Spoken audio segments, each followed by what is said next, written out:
Ladakh LAC पर फिर से तगड़ी हलचल। भारत की तैयारी देख उड़े चीन के होश।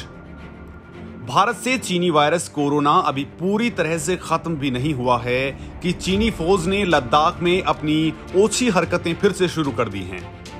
लद्दाख से लगती लाइन ऑफ एक्चुअल कंट्रोल पर लगातार तनाव बढ़ता जा रहा है, क्योंकि चीन ने पूर्वी लद्दाख में अपनी तैनाती को एक बार फिर से बहुत तेजी से बढ़ाया है। इसके साथ ही चीनी वायुसेना ने हाल ही में भारतीय सीमा के करीब एक बड़ा युद्धाभ्यास किया है, जिसके बाद न केवल भारतीय खुफिया एजेंसियां चौकन्नी हो गई हैं, बल्कि भारत ने भी अपनी मौजूदगी बढ़ाना शुरू कर दिया है।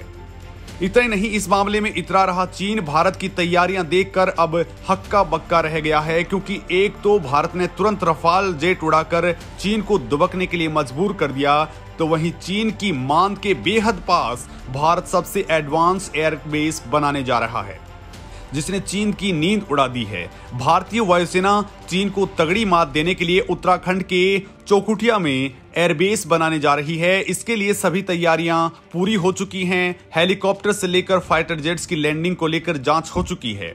ये एयरबेस 50 हेक्टेयर में बनाया जा रहा है, जिसमें 2.5 किलोमीटर लंबी और 200 मीटर चौड़ी एयर स्ट्रिप होगी।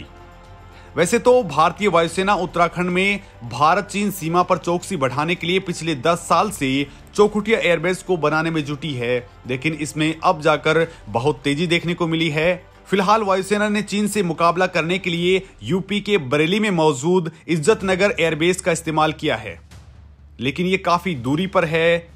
लिहाजा अब चौखुटिया में एडवांस लैंडिंग ग्राउंड बनने से चीन को न केवल युद्ध के दौरान तगड़ी मात दी जा सकती है, बल्कि युद्ध में यहां से बहुत तेजी से बॉर्डर पर सैनिकों और उपकरणों को तैनात किया जा सकता है। यानी ये लैंडिंग ग्राउंड भारत के लिए बहुत बड़ा रोल अदा करने वाला है, और इसको देखकर चीन की नींद हराम हो चुकी है। लद्दाख में चीन ने उड़ाए लड़ाकू विमान, तो भारत ने तैनात किया राफेल जेट। दोस्तों, चीनी वायुसेना के 20 से ज्यादा लड़ाकू विमानों ने पूर्वी लद्दाख के सामने हुए युद्धाभ्यास में हिस्सा लिया है। बड़ी बात यह है दोस्तों कि ये युद्ध अभ्यास उसी एयरबेस से किया गया है जहां से पिछले साल पूर्वी लद्दाख में चीनी सेना ने अपने जवानों को सारी मदद पहुंचाई थी। लिहाजा दोस्तों, भारत ने अपनी उच्च तैयारियों को बनाए रखने के लिए उत्तरी सीमा में राफेल जेट समेत तमाम जेट्स और हेलीकॉप्टर्स को एक्टिवेट कर दिया है। तो वहीं भारत ने अपनी डिफेंस सिस्टम्स को भी हाई अलर्ट पर रख दिया है।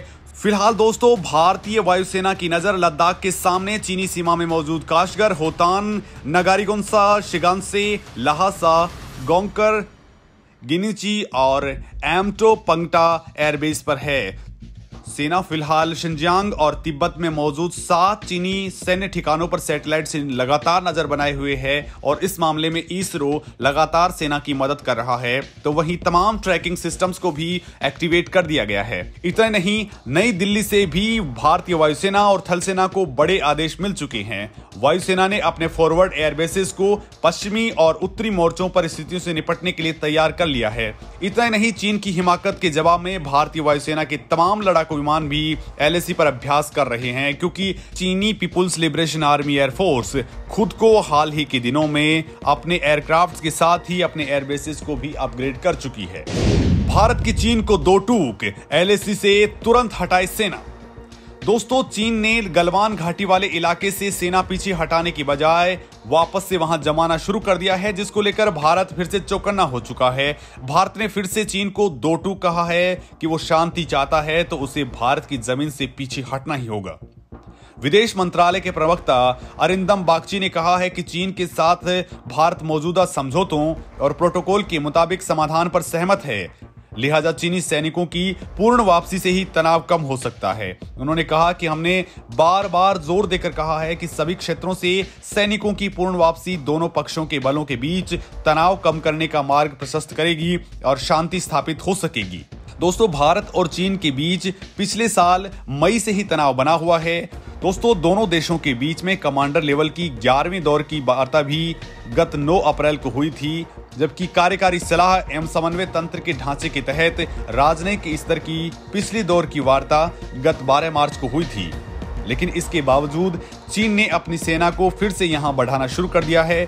इतना ही नहीं दोस्तों, चीन ने पेंगोंग झील से भी सैनिकों को तो हटा लिया, लेकिन यहां उसका बेहद ताकतवर HQ-9 और HQ-16 समेत कई एयर डिफेंस सिस्टम्स अभी भी लगे हुए हैं, जो लगातार पल पल की खबरें चीन को दे रहे हैं। ये लंबी दूरी तक भारत की विमानों को भी निशाना बना सकते हैं। इतना ही नहीं, चीन ने इस इलाके में सुखोई 27 लड़ाकू विमानों का चीनी अवतार J-27 और J-16 फाइटर जेट भी तैनात कर रखे हैं। साथ ही वो अपने सबसे ताकतवर फाइटर जेट J-20 को भी तैनात करने जा रहा है। चीन ने ये तैनाती अचानक से बढ़ाई है, जिसके बाद लगने लगा है कि इस जगह पर एक बार फिर से युद्ध जैसे माहौल बनते दिख रहे हैं। हालांकि भारत ने भी चीन के जवाब में पूरी तैयारियां कर ली हैं।